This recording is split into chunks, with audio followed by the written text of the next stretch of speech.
Before we start this episode, I'd like to give a quick shout out to our sponsor, Astrolabs.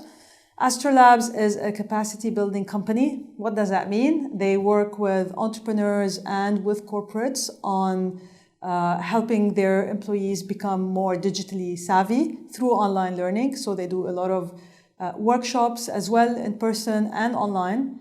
And they also help entrepreneurs in company setup, both in the UAE and in Saudi Arabia, as well as co-working spaces.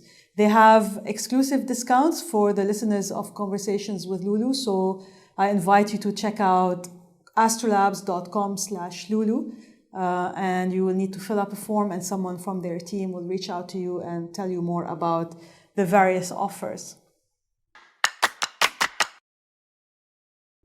Welcome to Conversations with Loulou. My guest is Shant Oknayan. He's the head of Global Business Solutions for Eastern Europe, Middle East, and Africa at TikTok. Before joining TikTok, he was with its parent company, ByteDance. And previous to that, he worked at Facebook and Google and preceded by a decade in consulting at Strategy and Booz Allen.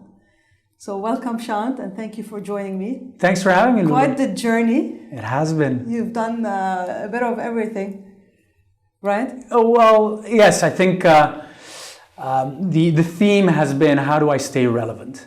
Okay. That's, if I look at the various chapters I've been through, it's always been around solving for relevance.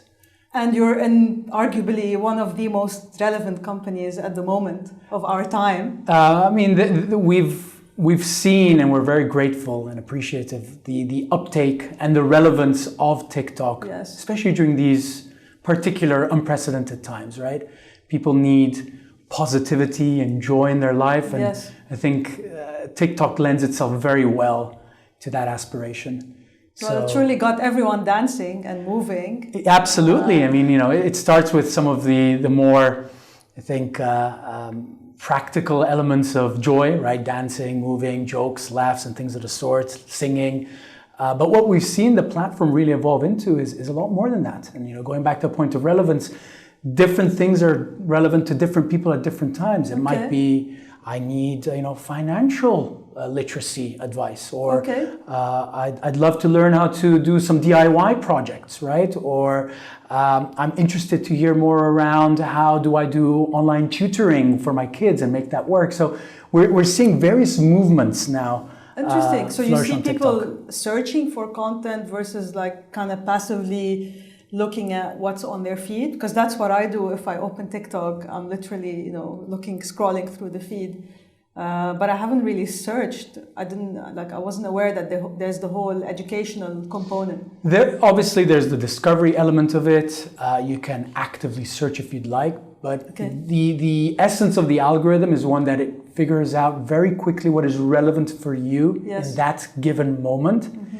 And I think that's why it's so sticky, right? That's why you can spend so much time on the platform and learn different things that are relevant to you in that particular moment.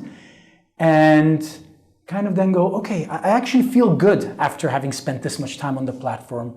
And I've learned something, and I've been entertained, I've been excited, I've been energized. And again, in the last 18 months with what we've all been going through, I think this is particularly important. Yeah. And very true to our mission of inspiring creativity and bringing joy. Okay.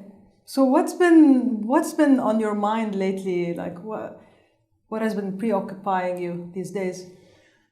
I think it's less about what's preoccupying me and more of how do I ensure we're on the right path across different elements, right? So I'm first and foremost a father, a husband, a son, a brother, and the overarching question is how do I ensure people's well-being in during this change and ambiguity that we're all going through, right? So how are my kids reacting to this new reality? I have an 8-year-old daughter. She used to go to school. She was online schooling for the longest time. How did she live through all of this? I have a 1-year-old son who effectively was born during COVID, so he doesn't know any different, right? So social interactions might be a little bit more challenging for him, and he hasn't seen people as much as maybe a child born pre-COVID would have experienced. is my family safe? I've got, older parents living in Italy. Italy was pretty hard hit by all of this.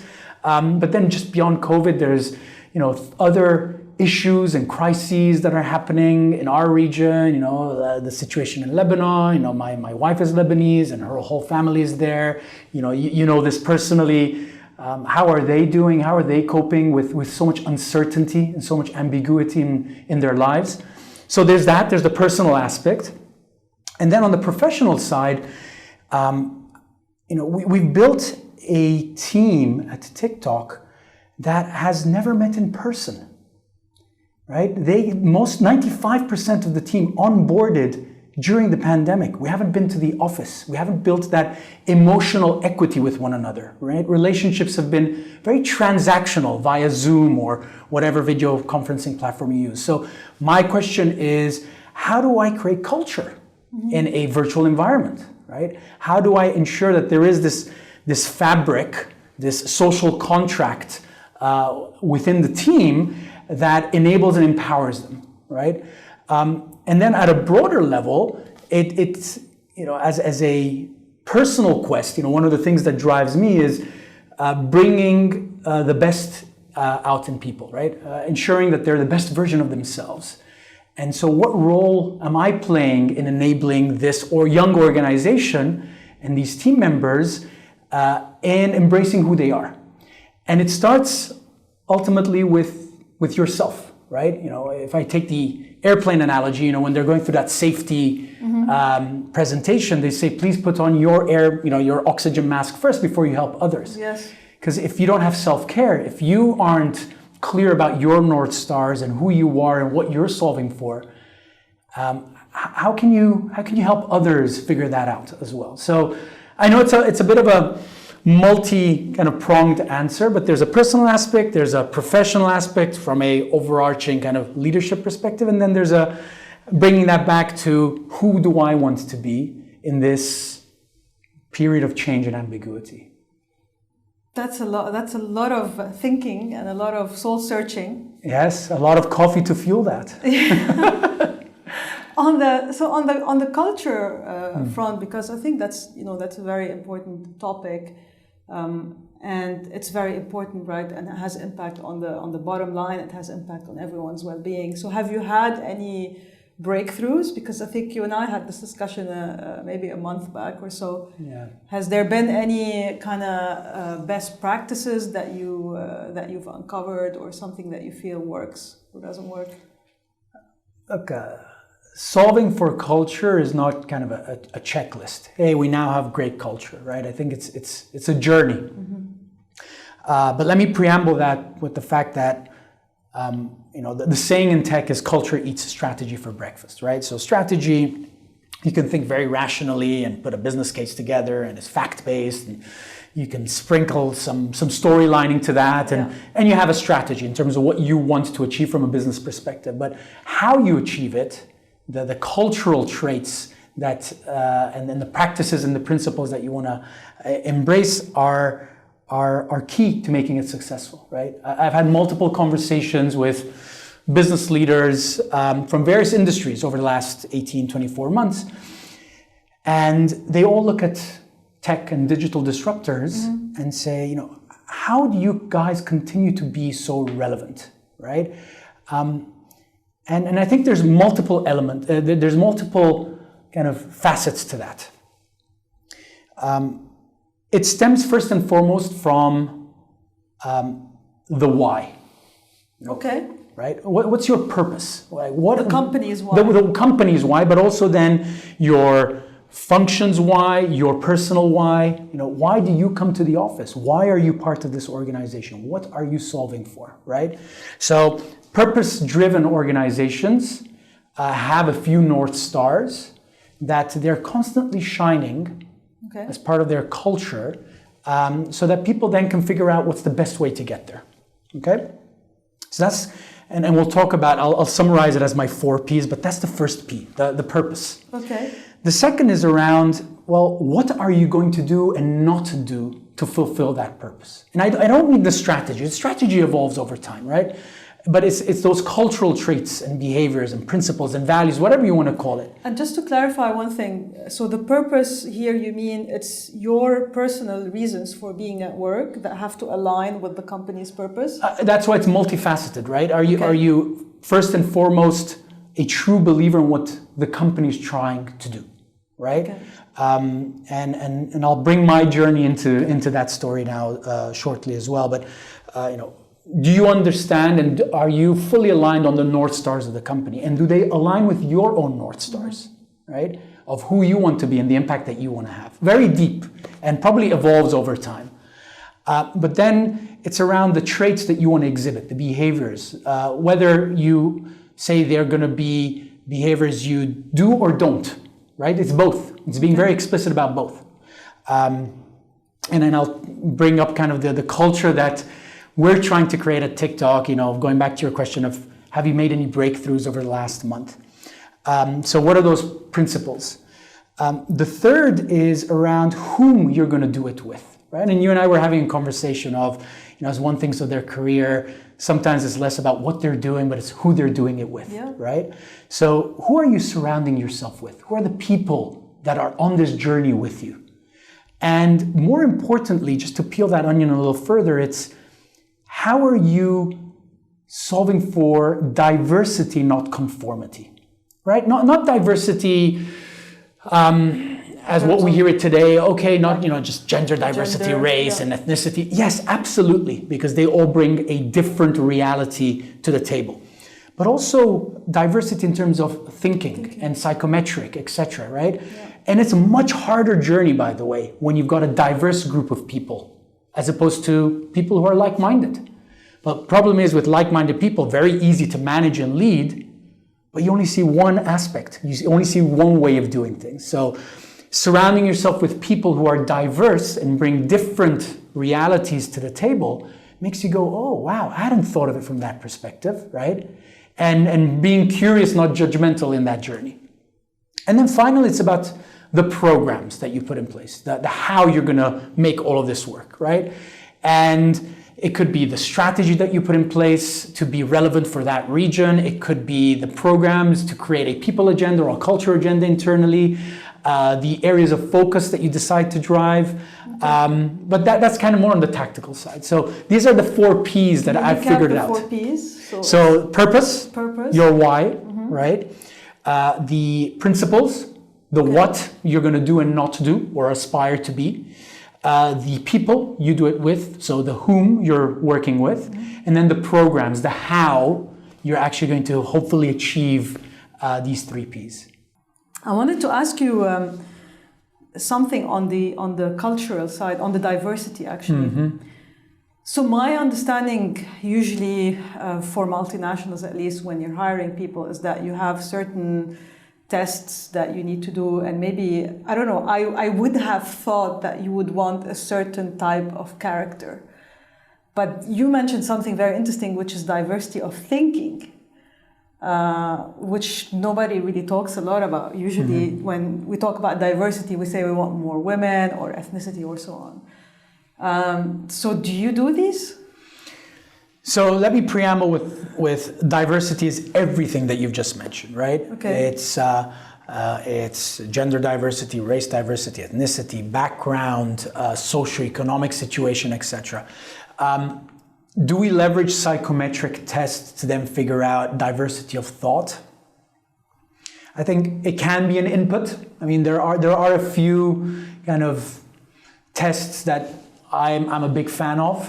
There's one called the standout assessment. It identifies, after you fill out a survey, it kind of identifies out of 9 profiles, which are the 2 profiles that you kind of represent best as a person. Okay. And I've asked my team to do that as an input, not the only input. Okay.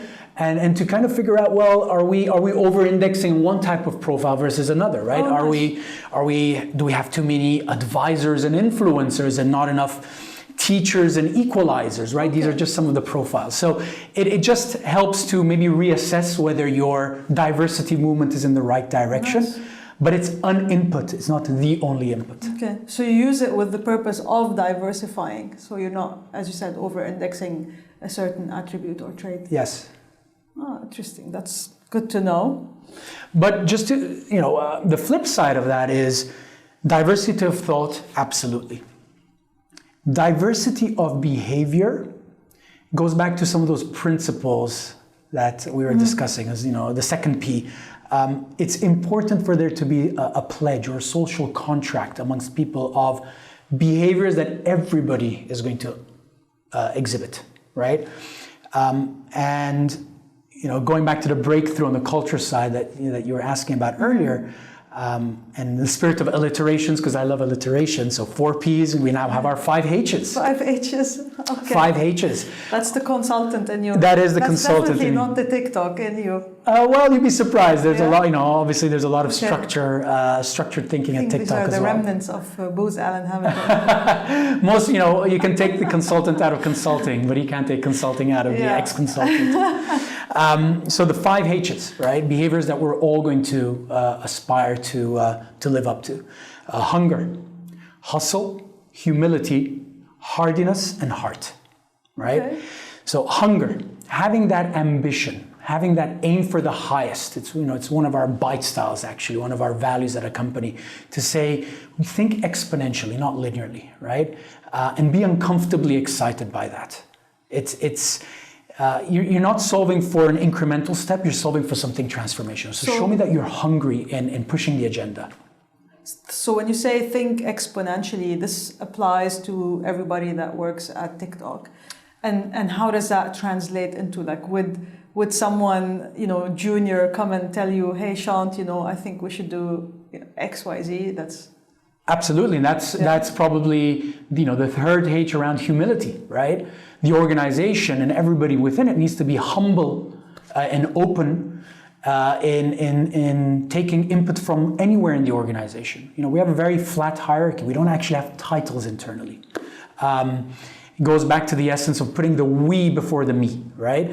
And gathering input, diversity of thought from different places in the organization, right? You've hired people to bring something to the team. Why wouldn't you listen to them, right? Why would you think that you are the only one who has all the right ideas and strategy going forward? So if someone anywhere in the organization says, I think this is a great idea, and here are the reasons why, by all means. If it meets the purpose, if it's towards that North Star that we mentioned, then absolutely run with it. Good. So for everyone listening, this is important, very important for you to know if you ever want to interview at TikTok. So the first hunger, right? Hustle. The hustle. So having extreme ownership of what we're trying to do, not kind of say, well, this is my job, and as long as I do my job, I'm okay, right? The hustle of a startup, and you've led a startup. Yes. You're no task too big, no task too small. Sometimes you're having the most strategic conversation with the C-suite. The other day you're talking about, okay, are we going to change the facilities manager in our building because we've grown. So the hustle needs to be one of extreme ownership. You're not expecting the company to step in and just sort things out on your behalf. You're a hustler. You're pushing that agenda day in, day out, right? The humility we've touched on, right? Putting the we before the me. It's a team sport, right? The analogy I use is it's just like a football team. I'm a big football fan. I grew up in Italy. It's like a second religion to me. The aim of the game is to win it. I don't care if you as an individual scored 5 goals if the team lost, right?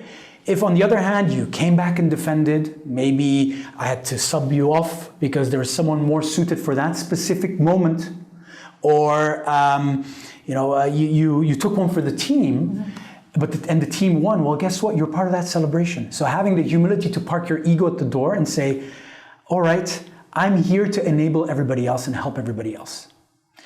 The hardiness comes from the ambiguous times that we live in, right? The resilience that is required. Yeah, I was going it's to say, resilience. is that okay. It is, you have to find an age. Yes. My alliterations wouldn't it look off there. Did you come up with the 5 H's? I did. Okay. I thought it was maybe like myself, and then the team is added, right? So I had 3 H's initially, and then what about hardiness and heart? And there's a 6th one, the human factor that is now being kind of added to that as part of our culture, right?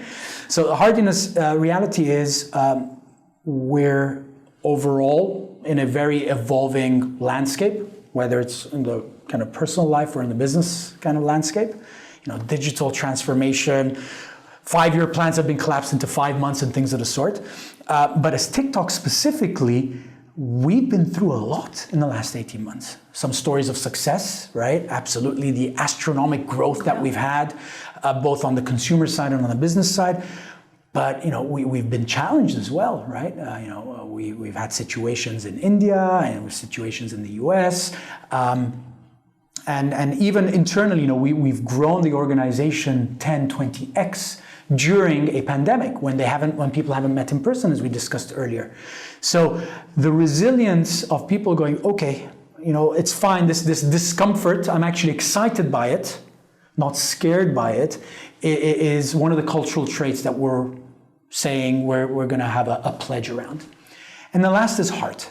And heart being kind of bringing empathy back to the table, right? And ensuring that people are okay, right? We've been through really hard times, and we still are, right? We're not out of it. There's still curveballs coming our way. Yeah.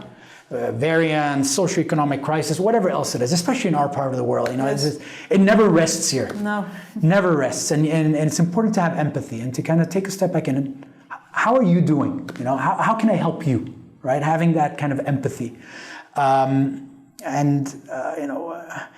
is one of the areas that I'm personally trying to be more involved in.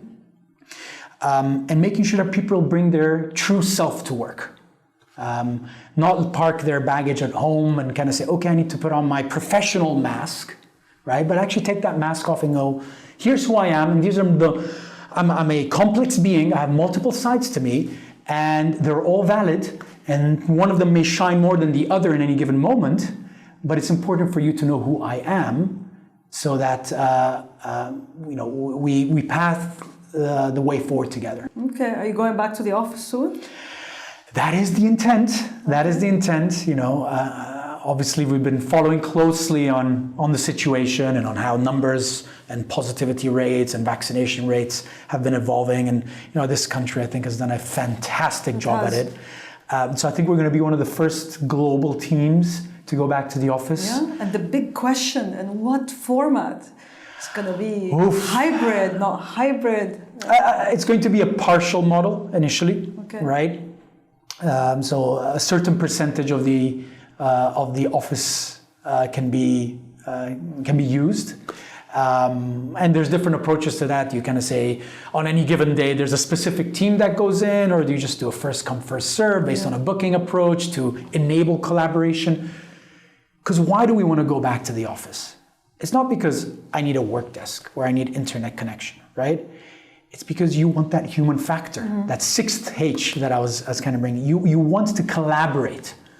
Offices, I think, will evolve to be collaboration spaces, not a place where you go and sit into your desk and just open up your laptop, put on your headphones and work away. You can do that from home. Yes, that's true. So a hybrid initially, right? If you have calls, take them from home. If you're coming to the offices because you're genuinely going to meet and collaborate with people on a specific project. And then we'll see how that evolves over time. We'll see if that experiment is fruitful, if it's valuable to the business, valuable to our people, and we'll take it from there. There is merit, though. There has been merit of people working from home, right? I mean, it's had a wonderful impact in some areas on people's personal lives, right? It's had multiple areas of impact. I think people have been a lot more authentic in terms of, look, my kid's going to walk in on us while we're having a chat, or look, between 2 and 3 p.m. I have to go pick up my children, so I can't have any calls there, right? So the balance between work and life, maybe it's not it's the harmony between work and life has become better from that perspective. I think we've become more productive, right? There's no commute time, you can jump from one call to another, etc. But at what cost? At what cost? Because people are burnt out. We don't know yet. Are they? People burn out. People are like, we were having this conversation. Yes. I need to get back into the workplace, right? I need to interact with people. We are social beings. And one of my team members brought up a fantastic kind of thought the other day. He and his team had met in the office to think about next year's strategy. And I asked him, how was it? He's like, look, it was by far my least productive day ever since I've been at TikTok. But the best day I've had. Because they spent time catching up. I caught up with people. Yeah. I understood who they are and what makes them tick. And we built an emotional bond. The relationship is no longer transactional, right? I understand where they're coming from when they share a perspective or an attitude, etc. You can't do that in a virtual environment. So that connective tissue, very important. And the best ideas come from water cooler conversations, a game of foosball, let's catch up for a coffee. That's where the best ideas come from, right? And goes back to what we were discussing earlier. Culture eats strategy for breakfast. And you need people to come together to have that cultural fabric between them.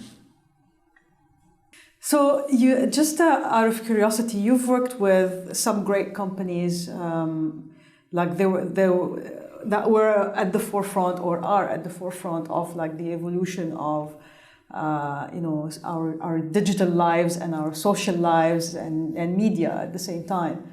So maybe briefly, can you share like a snapshot of like how this evolution happened? And also, I'm very interested in like what, in your opinion, makes these companies so successful, like at what they do? I mean, you've worked at Google, Facebook, and now ByteDance, TikTok. Mm-hmm. So look, the evolution of digital media and kind of digital consumption is also my journey, in the sense that my overarching purpose from a professional perspective is to be a holistic digital strategist. I started my journey in consulting, supporting digital transformation of businesses and governments here, right? And then said, look, I need to put my hand where my mouth is and actually work for a digital giant, not just consult on digital. And that's when I joined Google at a time when they were incredibly, I mean, they still are, but at the time they were the most relevant platform or digital company, right? So if we take a step back and look at the evolution of digital media, you know, when the internet happened, you know, in the mid-90s, when early adopters kind of became the silent, you know, the early majority, the way digital was consumed was in the form of portals, right? The Yahoos of this world, etc. It was based on context. I like finance news, and I'm going to go to the finance section to read about that. I like cars, I'm going to go to the automotive section. You know, whatever your focus was, there was context for it, and you'd go find it. It was very linear. The editor would decide what you would read, right? And then Google came along and said, look, the context graph is great in terms of a linear push from an editor around content that you might find interesting, but you may be looking for something as a consumer. So I'm going to introduce the knowledge graph. Search. What are you looking for? And how do I make that information useful and accessible to you, right? That's when I joined Google in late 2010, early 2011. The knowledge graph was kind of the most relevant approach to digital consumption. And then Facebook came along and said, you know what? Intent signals, the knowledge graph, it's great. But you know what's even better is discovery. And what's the best way for you to discover a new restaurant or a new a new hobby, etc.? Usually it's a friend. Exactly. Asking a friend or a family member, right? Word of mouth. They said, we're going to bring in digital word of mouth. We're going to give people the power to share and create community, right? So social graph became the new relevant way to convey and consume digital content. So in 2016, you know, I'd been through my Google journey, had helped build, because I'm a builder, right? So I'd helped build Google's presence here, and then said, look, I've done the knowledge graph. I'd missed the context graph. I was probably too young and still consulting, hadn't seen the light. But I'd done my stint at a knowledge graph company, understood the essence of it. And I'm like, this is what's relevant now, the social graph. Let me be part of the biggest enabler of that. So Facebook and its family of apps and services, Instagram, etc.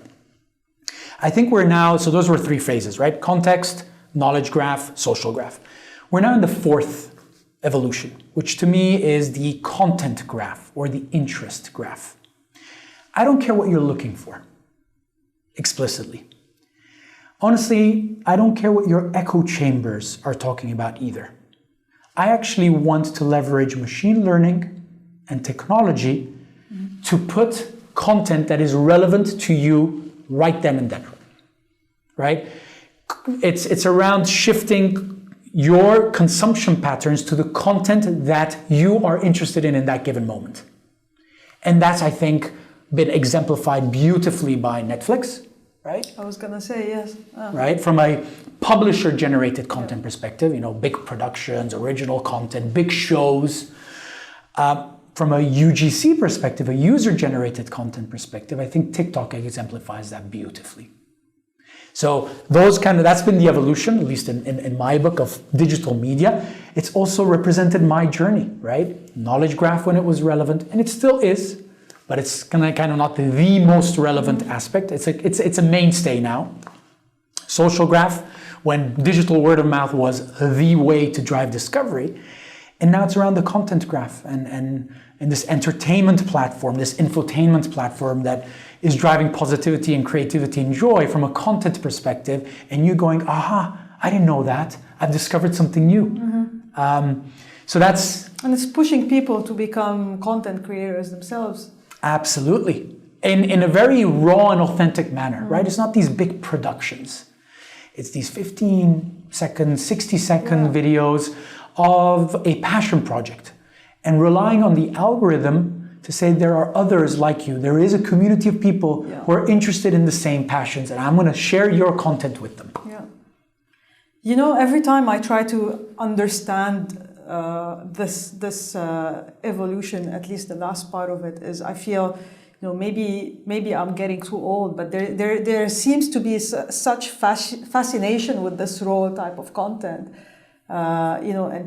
People love it. I mean, I was just watching the news the other day, and there's this girl who wasn't invited to a party, and she went on TikTok, and she did this. She did a TikTok about basically not being invited to that party, and then there's this whole global movement now that she started. Well, she started in the US, but now she's done a movement called. Something like No More Lonely People or something like that. And then she's done a physical gathering of 700 people in New York. Wow. All of that based on like a TikTok video that went like absolutely bonkers. Look, you're spot on. So what's the appeal? It's people amazing, want to be their true self. especially for this generation. But we're seeing the chasm across generations being fulfilled. Right? It's not only about Gen Z. It's not? It's not. The majority of users on TikTok are actually between the ages of 18 and 34. So it's the millennials primarily. And we're seeing older generations lean in as well, right? Only because you're older doesn't mean you don't have an area of passion or a piece of content that you want to convey to the world, or a sense of community that you want to create around a specific movement, right? So these content platforms, and specifically TikTok, is becoming a cultural movement platform. We've seen challenges like, the baked feta cheese challenge, right? People said the crate. The milk crate, which is a dangerous one, unfortunately, or more importantly, I don't know if you saw this. The blue collar worker in Idaho, his car breaks down. He's a skateboarder, right? That's who he that's who he identifies himself with. So his car breaks down on his way to work. Yeah. He needs to get to work, right? He's got a skateboard in the back of his pickup truck, gets on his skateboard, and films himself. I think I've seen that, yes. It was on the news as well. Absolutely. Films himself riding his skateboard to work with such positivity, right? With Fleetwood Mac's 1970s Dream song playing in the background, him drinking cranberry juice, because skateboarders drink cranberry juice for health reasons. And the impact that had, there's nothing special, right? And people ask, how do you make content go viral? There isn't a secret sauce. It's about an emotion that you stir in people. The positivity of, hey, I'm fine. I'm just going to ride my skateboard to work on this beautiful piece of music that is 40 years old. The impact that had, not only in terms of people jumping onto that movement, the impact it had on the song came back in the top 40 globally, right? 40-year-old song. The impact it had on the company, the cranberry juice company, right? Their stock price went up 30, 40, 50%. Shelf space was sold out. So you're creating cultural movements that people want to be part of. And I think that's what content platforms like TikTok are driving. It's no longer let me mindlessly scroll through content and see what my echo chambers are up to, but it's I'm leaning in and genuinely interested to see what communities of like-minded people are posting about. Yeah. Actually, your own echo chamber might not even care that you skateboard it to work. Absolutely, absolutely. Okay. So, the second question is what makes these companies really great? Because they are, and they have massive impact. It is the constant quest to stay relevant. Okay. Right. It is. We spoke about those 5 H's and that hunger and that hustle. Steve Jobs had brought it up in one of his commencement speeches. Stay hungry, stay foolish. Yes. It is that constant quest to say, if we don't disrupt ourselves, somebody else will. Some other company will. Something new will come up. That's what I think differentiates, and it's one of the cultural traits of tech, right? Their purpose is so kind of broad and high level. The job is never done. There was a saying at Facebook, the journey is only 1% finished, right? No one's resting on their laurels going, okay, we've connected 3 billion people plus. Mm-hmm. Is our job done? Absolutely not. There's different ways to connect people, right? Google's mission of universally making information accessible and useful to everyone. How do you say, yes, we've arrived there? There's so many different ways of classifying information. Initially it was search, then it was, information around physical location, Google Maps, and then there was information around communication, email. And so the constant quest to stay relevant is what makes these companies successful. ByteDance is on that quest as well. How do you stay relevant as an experience engine? Right? TikTok, I think, exemplifies that really well, but ByteDance has endeavors in the gaming industry, in the education industry. How do you bring new experiences to that? How do you enrich life, which is ByteDance's purpose, through those experiences, not just as an entertainment platform, but in gaming and education, etc. How do you bring relevance in the way we transact, right? In the e-commerce space. The reality is, China is arguably the most evolved e-commerce ecosystem in the world. It's no longer around this transactional relationship. You're scrolling through your favorite platform, you see an ad, you click on it, it takes you to the homepage, product page, add to cart, add your credit card details, thank you. That brings a lot of friction into the relationship, right? And you're like, I wasn't here to buy stuff. I was here to consume content, and you've now you've disrupted what I was here for. There are movements in China around native commerce, around gamified commerce. How do you make this a lot more fun? How do you make this a lot more interactive? Mm-hmm. Live commerce. Live commerce, yes. Right? It's huge. Yeah. And where it's not only kind of buy now, static images, one-way communication, but it's like kind of going back to 1980s, late night TV, have you tried this Hoover? It's amazing. Look at it in real action, etc. So e-commerce is being disrupted, and ByteDance is at the forefront of that in China specifically, and we'll see that pop up with TikTok. Okay. There's a few experiments globally around that. So there is movements around how do you offer this great technology that makes the platforms that we have so successful. Clients and partners ask us, well, we'd love to figure out how AI can drive our business and our e-commerce and our digital transformation, right? So white labeling that and offering that as an enterprise solution. So staying relevant, listening to what your ecosystem wants from you, or there's a business need to solve that is in line with your North Star, That's how these companies keep disrupting themselves before someone else disrupts them. So, as a leader, you talked about bringing your full self to work. You talked about culture a lot. When we spoke previously, you said don't park yourself. You just said it now. Don't put on your professional mask.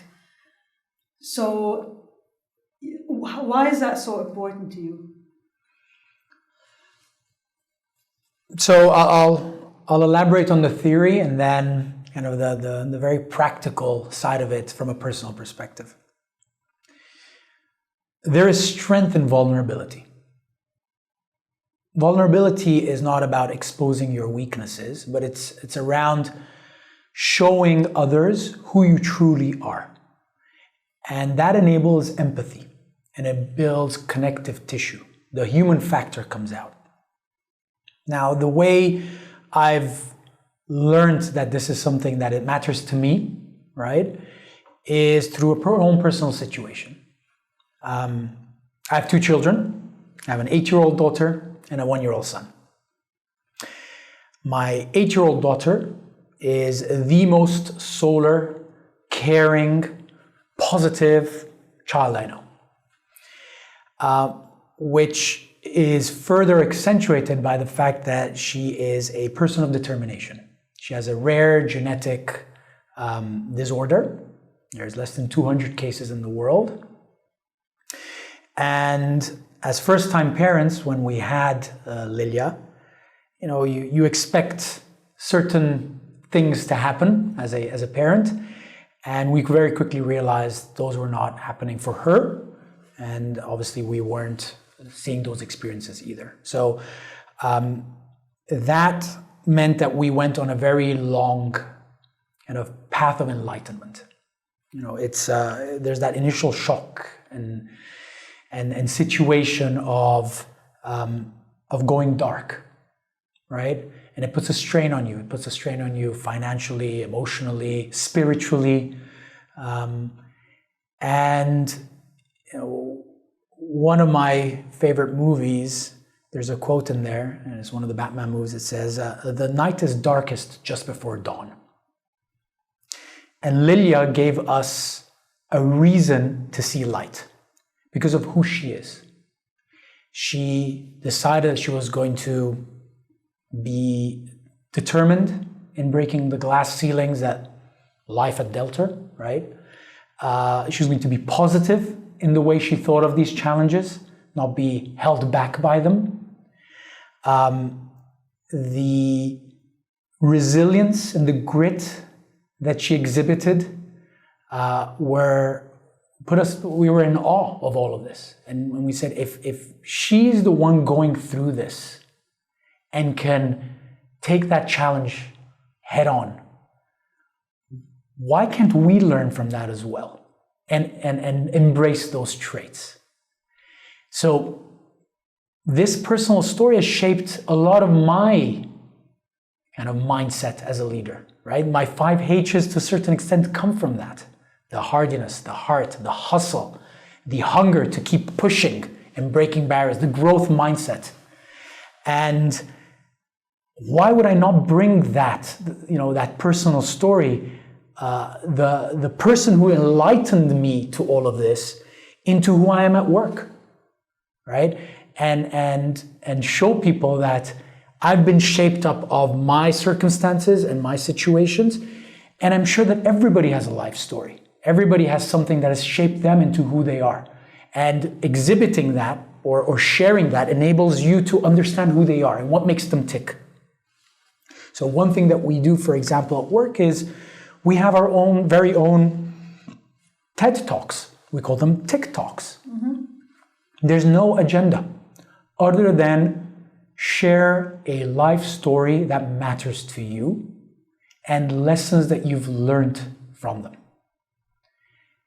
And there's so much power that radiates at the end of those stories. You can just feel the energy, whether it's in the virtual room or in the physical room, of people removing their masks and connecting and empathizing. Yeah, I've been through that. Oh, wow, I didn't know you went through that. And thank you for sharing that, whereby that vulnerability becomes a strength, right? It shows courage and being brave and being able to embrace that and not hide behind it. So it enables for stronger situational leadership. It enables for stronger emotional bonds between people. So I'm a true believer of bringing your authentic self to work, because it'll make everybody around you better as a result of that. So you shared this story. Absolutely. Absolutely. And obviously that opens up, the opportunity for others perhaps to share. Yes. They share their stories. Their life so much. They share their stories, but it also opens your door to them, right? You're going back, you asked very earlier on, can someone who's joined newly or, or as a junior member, can they just share their idea? They feel empowered to, because they see just another human being across the table from them. It's not like, whoa, yeah, no, he's the GM, or, they don't see the title, they see the person. And bringing your authentic self to work enables that. And I think this is, in our part of the world, I think people feel that it's very much taboo to speak about whether it's, mental illness or physical illness or any sort of, disability. It's, I think it's it's quite the breakthrough for you to go in front of like a full team of people and talk about this. And that's why vulnerability is a strength. And look, I think there are paradigm shifts, there are movements in not making these things a taboo. I think this country's leadership in particular has done a fantastic job at breaking those walls down, right? People of determination. It's not a person with a disability. It's what behaviors are they exhibiting. You're not, to me, that is so powerful. And, kind of driving inclusion, right? And saying everybody has something to bring to the table. You just need to discover what their superpower is, right? It goes back to, diversity of thought also means helping them feel included to share their superpower. That's why it's diversity and inclusion, not just diversity. So I think there is a movement of people taking off a mask and showing who they truly are, especially with the newer generations. And platforms like TikTok have enabled that. You brought up the story of that young girl, kind of saying, no more lonely people. She didn't think of that as a taboo. I'm like, no, but yeah, they don't want no one. I'm not invited. I'm not cool enough. They're like, she's like, no. That's it. We're gonna break this. No more lonely people. Yeah. There's strength in that, right? There's strength in opening up and being vulnerable. And I'm hopeful. I'm hopeful that we'll see more and more of that across our immediate circles, our business communities, and the overall region. Thank you for that. Thank you for sharing. Thank you for listening. Thank you so much for tuning into this conversation with Shant. I hope you found it enlightening and insightful.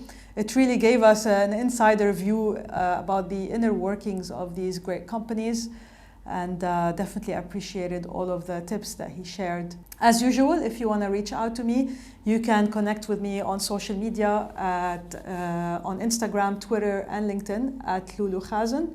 You can also visit conversationswithloulou.com, go to the contacts page, and you can contact me there for any feedback, guest recommendations, speaking inquiries, consulting, or anything else. If you are enjoying the show, I would love to ask you to subscribe to your platform of choice, whether it's on YouTube or on Apple Podcasts or Spotify or Anghami. Also leave us a rating and a review. That would be really helpful in helping drive awareness to the show. And also it encourages discovery and encourages trial. So I would really appreciate it if you would give us a rating and a review and subscribe to the show. And of course, share it with your friends and family and colleagues, whoever you feel is going to benefit from this content. So for now, I'm going to wish you a great rest of the day or evening, and I'll see you in a couple of weeks.